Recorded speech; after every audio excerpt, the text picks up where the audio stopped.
Bonjour à tous et bienvenue sur Tablette Tactile. Alors aujourd'hui, on va vous présenter un accessoire qui fonctionne non seulement avec un ordinateur, bien entendu, mais aussi avec une tablette. Et c'est bien là la spécificité de l'Iriscan Pro 3 version Wi-Fi.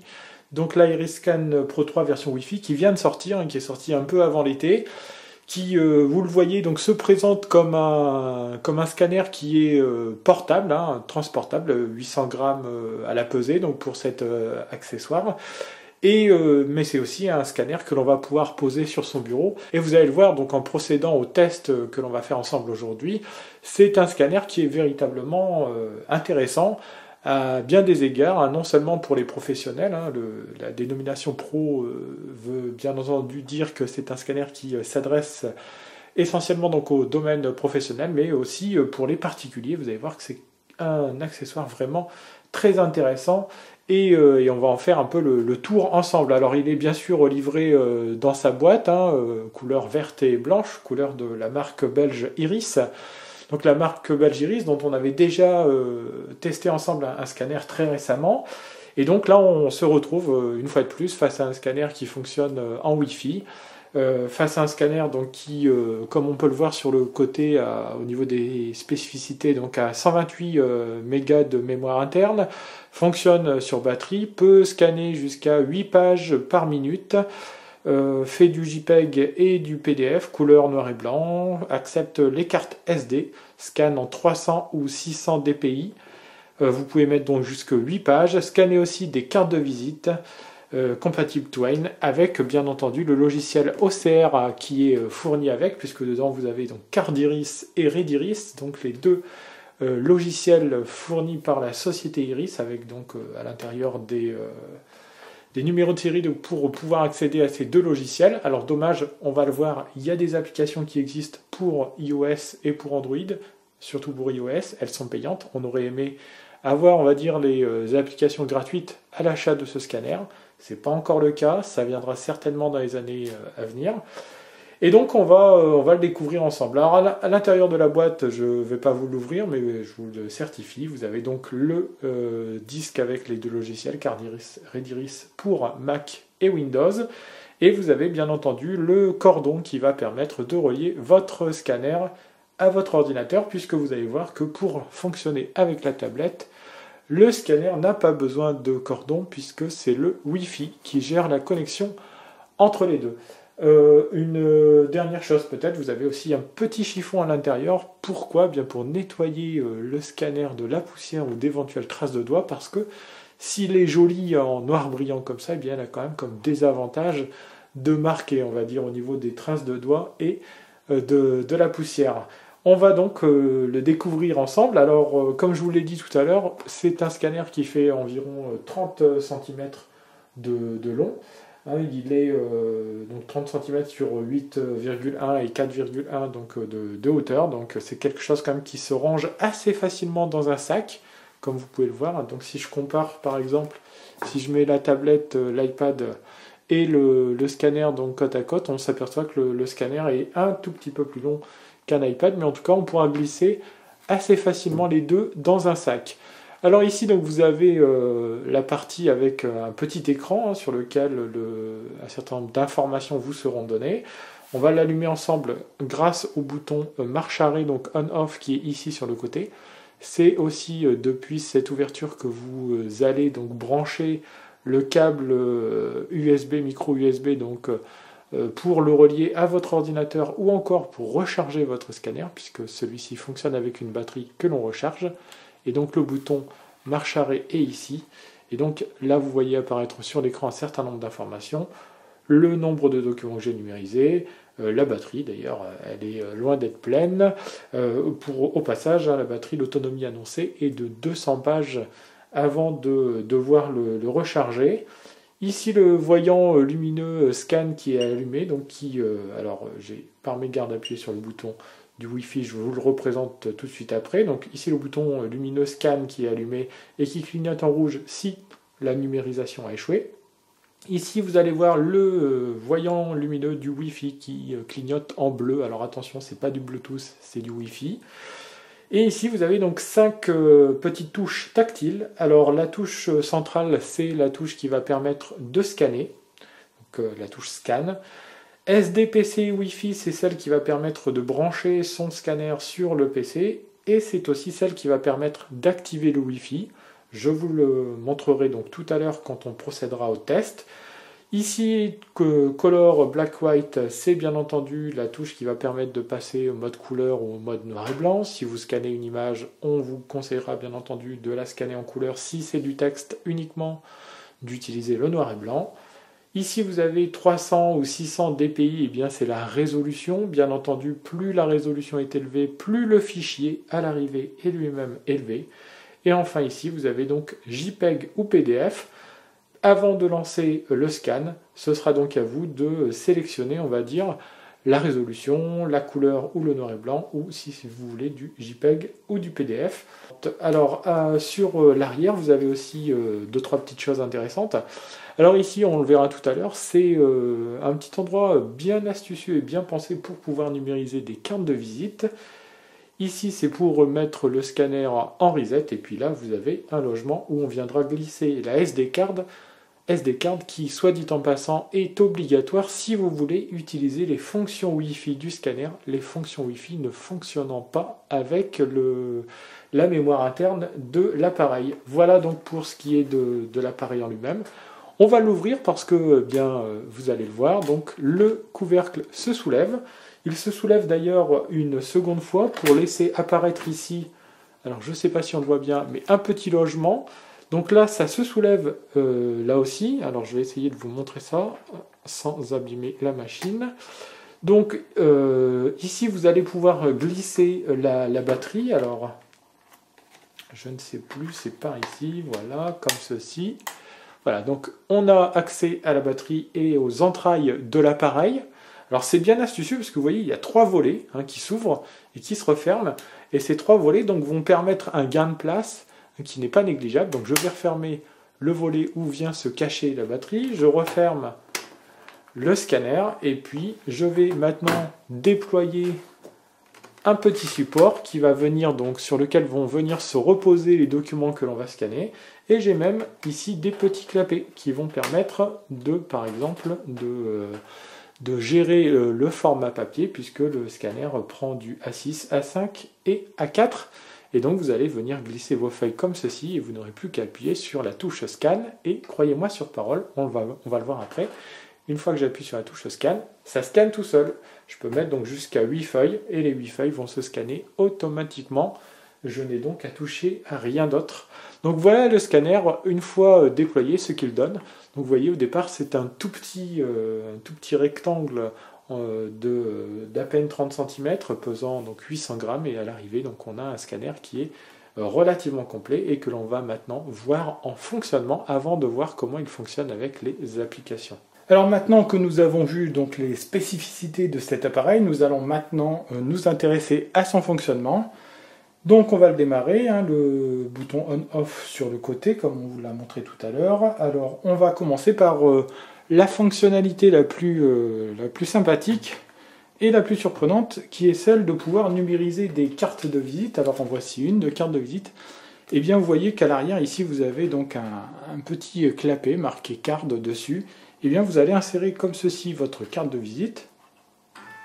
Et voilà donc le scanner qui va vous la numériser très rapidement. Alors le gros problème c'est que pour l'instant Iris n'a pas encore développé d'application sur tablette qui permettent d'extraire les données d'une carte de visite afin d'en créer un contact donc automatiquement. Sachez qu'il existe quand même sur l'App Store certaines applications qui sont capables de faire une telle chose. Alors, entre-temps, comme le niveau de la batterie commençait à devenir faible, je me suis permis donc de le brancher. Ça me permet de vous montrer un peu donc où se branche exactement le raccordement donc à ce scanner, donc qui se branche donc ici avec un cordon micro USB. Alors voilà, donc ça va me permettre, alors il est moins, du coup il est moins autonome, ça va me permettre donc de pouvoir terminer ce test sans que celui-ci ne lâche en cours de route. Alors après avoir vu comment scanner une carte de visite, on va voir donc comment scanner des documents et on va donc s'intéresser à des documents A4. Alors par exemple, je ne sais pas si vous êtes comme moi, mais j'aime bien, quand je lis un magazine, un journal, encore une revue, j'aime bien conserver des fois des pages que je vais arracher, que je vais stocker à droite et à gauche. Et bien plutôt que de les stocker et de ne jamais pouvoir les retrouver, ce que je vais faire maintenant, c'est que par exemple cette planche de bande dessinée, je vais la numériser et je vais bien pouvoir la envoyer directement sur le cloud, que ce soit Google Drive, Box ou encore Dropbox. Je vais faire cela très facilement et très rapidement. Alors, je vais vous montrer d'abord comment on scanne un document avec cet appareil. Donc, il suffit de rentrer, de mettre plutôt la page ici, comme ceci. Pas forcément de l'enfoncer. Bien entendu, je vais appuyer sur On. Voilà. Et je vais donc choisir une résolution en 600 dpi pour avoir un maximum de détails en JPEG. Et je vais lancer le scan. Et vous voyez donc la feuille donc, se scanne toute seule. Je n'ai rien d'autre à faire donc, que sinon d'attendre le résultat de mon scan. Alors, je vais faire la même chose avec deux articles que j'ai trouvé intéressants cette semaine dans la presse. Un article du Courrier International et un article des Arocs sur les combattants. Donc, je vais les numériser histoire d'aller récupérer le texte ou encore d'aller récupérer l'image qui sont donc susceptibles de m'intéresser. Donc ce que je vais faire, c'est que je vais très facilement, vous allez voir, scanner les deux pages à la suite. Je vais mettre de la couleur, mais du 300 dpi pour que ce soit un petit peu plus rapide. Et vous allez voir, donc quand je mets deux feuilles l'une après l'autre, c'est la même chose que tout à l'heure. Il suffit donc de laisser le scanner faire et il va donc numériser les deux feuilles à la suite. Donc la première est numérisée et voici la seconde. Alors la seconde est un peu partie de travers parce que j'avais pas forcément bien mis les feuilles, mais dans l'ensemble vous allez voir que le résultat est somme toute assez proche de ce que l'on attend. Et c'est maintenant grâce à mon iPad, et ça peut aussi fonctionner avec une tablette Android, que je vais aller récupérer donc les documents grâce aux 4 applications dont on vous met les liens sur le site. Les 4 applications développées pour l'Iriscan qui vont permettre, alors il y en a une qui est gratuite et les 3 autres payantes, mais qui vont permettre donc de récupérer les documents et ensuite de travailler sur ces mêmes documents. Alors pour commencer, je vais passer le scanner en mode Wi-Fi et pour cela, je vais appuyer sur le bouton qui est en haut à droite. Je vais laisser mon doigt appuyer pendant, on va dire, 2 petites secondes. Et le Wi-Fi va se lancer et je vais pouvoir connecter directement ma tablette et le scanner. Alors, petit point faible quand même, c'est que c'est une liaison Wi-Fi directe. Ça veut dire qu'à partir du moment où mon iPad est connecté au scanner, il n'est plus connecté à Internet. Donc, par exemple, si vous envoyez un document sur le cloud, il faudra penser à rebasculer sur le Wi-Fi qui permet la connexion à Internet. Alors le voyant va s'afficher en bleu, je ne sais pas si vous le voyez, mais il est en train de clignoter en bleu. Ça veut dire que la connexion est effective. Je n'ai donc plus qu'à aller la chercher. Elle est intitulée Iriscan Pro, elle est ici. Et donc là, je suis directement connecté avec mon scanner. Alors voilà. Alors je vais donc maintenant ouvrir les documents que j'ai numérisés avec l'application Iriscan to Cloud, donc qui va me permettre d'envoyer dans le cloud, que ce soit dans Google Drive, Dropbox ou encore Box, le document que je viens de numériser. Alors, vous voyez, je peux aussi travailler sur une photo qui est déjà présente dans la photothèque de mon iPad. Je peux aussi prendre une photo depuis l'appareil photo de mon appareil et utiliser cette application pour pouvoir retravailler mon image. Je vais aussi pouvoir aller chercher un document stocké en ligne ou je vais aller chercher les documents qui sont stockés sur l'Iriscan Pro 3. C'est ce que je vais faire donc avec par exemple la page. Voilà donc la page en question. Alors je vais l'afficher donc en plus grand. Ce que je peux faire, c'est que j'ai aussi pas mal d'outils qui vont me permettre de retravailler dessus. Par exemple, si j'ai pas envie de conserver, on va dire, un certain nombre d'éléments, par exemple les bords de mon document, je vais les rétrécir grâce à cet outil de rognage qui est plutôt bien pensé. Hop. Et comme ça, on va dire que je vais me retrouver avec un document qui est parfait. Ok, voilà. Donc là, j'ai ma planche de bande dessinée que je vais maintenant pouvoir ouvrir dans une autre application, que ce soit l'envoyer dans Dropbox, je peux même le mettre sur Facebook, sur Twitter, l'envoyer par SMS. Alors ça, c'est surtout valable, on va dire, sur les smartphones, mais pas véritablement sur les tablettes. Ou je vais l'ouvrir dans une autre application. C'est ce que je vais faire en faisant exporter. Donc je vais par exemple l'ouvrir dans... regardons un peu ce que nous avons. Mais je vais l'ouvrir dans Goodreader, pardon. Donc, voilà. Et donc le document papier que je vous ai montré tout à l'heure, donc qui est ici, donc, que j'avais ici, eh bien je le retrouve très rapidement et très facilement donc sous le format numérique dans mon application Goodreader. Et je vais bien sûr pouvoir, puisque c'est tout l'intérêt de cette application, l'envoyer vers mes services de stockage en ligne en revenant. C'est ce que je voulais vous montrer. Donc il faut au préalable penser à revenir sur le Wi-Fi de son réseau Internet, puisque à partir du moment où vous créez une liaison Wi-Fi avec l'Iriscan Pro, eh bien la liaison Internet se coupe.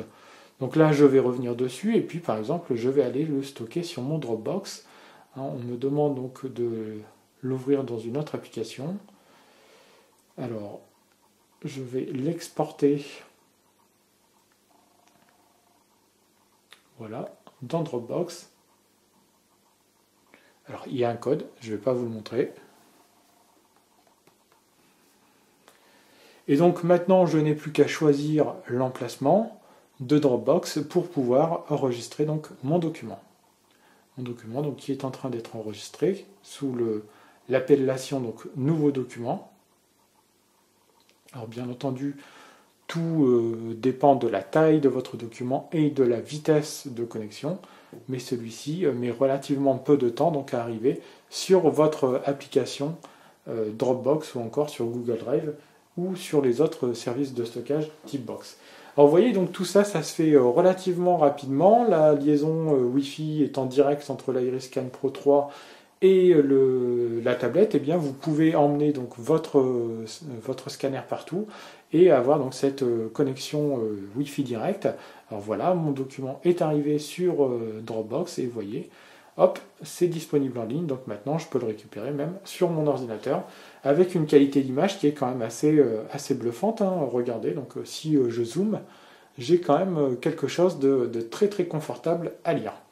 Donc voilà les fonctionnalités premières de cette application. Donc ce que l'on vient de vous montrer avec l'application Iriscan to Cloud, c'est-à-dire cette application gratuite qui permet d'envoyer dans le cloud des documents que l'on a numérisés, et bien chaque application va avoir une fonction dévolue. En pensant que l'application Iriscan to Cloud permet aussi d'acheter en achat intégré toutes les fonctionnalités des autres applications. Alors par exemple Iriscan to PDF, je ne vais pas vous montrer parce que ça prendrait un peu de temps, mais permet d'aller récupérer les documents que j'ai numérisés pour les transformer en fichiers PDF compressés, donc qui vont faire un poids minimal avec pourtant une résolution maximale. J'ai aussi Iriscan to Word qui va permettre, comme son nom l'indique, de transférer donc un fichier que j'ai numérisé en un document éditable sous un traitement de texte type Word. Et enfin Iriscan to Text qui va moins loin qu'Iriscan to Word, qui lui va s'intéresser juste à la partie texte. On pourra aussi d'ailleurs travailler une image avec Iriscan to Text. Il faut savoir quand même que ces applications sont plutôt bien conçues, ont été bien pensées. C'était la grande faiblesse de la marque Iris auparavant, hormis avec l'application Readiris. Alors celles-ci ont été plutôt bien pensées et plutôt bien construites pour fonctionner, on va dire, de pair avec l'Iriscan Pro 3 Wi-Fi. Alors, autre chose encore, c'est que ces applications sont payantes. Donc, on a la gratuite qui est celle qui va permettre d'envoyer dans le cloud. Les autres sont payantes, ça va de 5,99 € à 2,79 € de tête, il me semble. Et bien c'est un investissement que l'on pourrait juger, on va dire, pas forcément nécessaire. Tout dépendra de ce que vous voulez faire de vos documents. Si vous voulez par exemple juste numériser pour envoyer sur des serveurs en ligne, l'application gratuite Iriscan to Cloud sera largement suffisante. Si vous voulez au contraire transformer un fichier papier en un fichier numérique en format PDF avec, on va dire, une recherche indexée, eh bien Iriscan to PDF sera l'application tout indiquée. Donc voilà, on a fait un peu le tour du fonctionnement de ce scanner avec donc le fonctionnement en parallèle des applications, toutes les caractéristiques du scanner donc proposé par la marque Iris depuis cet été. Donc un scanner qui a comme grande force de pouvoir d'être assez compact, d'avoir des lignes assez jolies et aussi d'être assez pratique à l'usage. Point faible, une fois que vous êtes connecté sur le Wi-Fi du scanner, vous perdez la connexion Internet et ça peut être gênant, on va dire. Alors, le dernier point faible, ce sera le prix, 229 €. On ne l'avait pas encore dit jusqu'à maintenant, on gardait, on va dire, le meilleur pour la fin. 229 € donc pour un scanner qui est donc un scanner qui va être à la fois mobile et à la fois qui pourra servir au quotidien donc sur le bureau. 229 € quand même, à savoir que dans ce prix sont inclus aussi les licences pour les logiciels Cardiris et Rediris, à savoir que Rediris coûte à lui seul 99 €. Donc à vous de voir si par exemple sur votre ordinateur vous n'avez pas besoin de Rediris, ce qui permet, on va dire déjà, d'amortir très largement le prix de cet appareil. Donc on vous laisse bien entendu les liens sur notre page sur le site internet bien sûr, et donc comme ça vous pourrez le trouver très facilement. Donc test plutôt concluant pour cet appareil, test concluant aussi pour les applications qui accompagnent cet appareil, qui peuvent fonctionner indépendamment de l'appareil ou qui peuvent fonctionner de concert avec en utilisant le Wi-Fi. Donc quelque chose de complet, quelque chose de robuste, quelque chose que l'on va pouvoir emmener avec soi ou donc laisser sur son bureau comme on vous l'a déjà dit. Donc un test qui nous a laissé quand même une bonne impression dans l'ensemble pour cette Iriscan Pro 3 version Wi-Fi. Voilà, on en a donc terminé avec ce test. On vous remercie de nous avoir suivis. On vous dit à très très bientôt pour de nouveaux tests d'appareils ou d'accessoires sur tablettactile.net. Il me reste à vous souhaiter une bonne journée. Au revoir.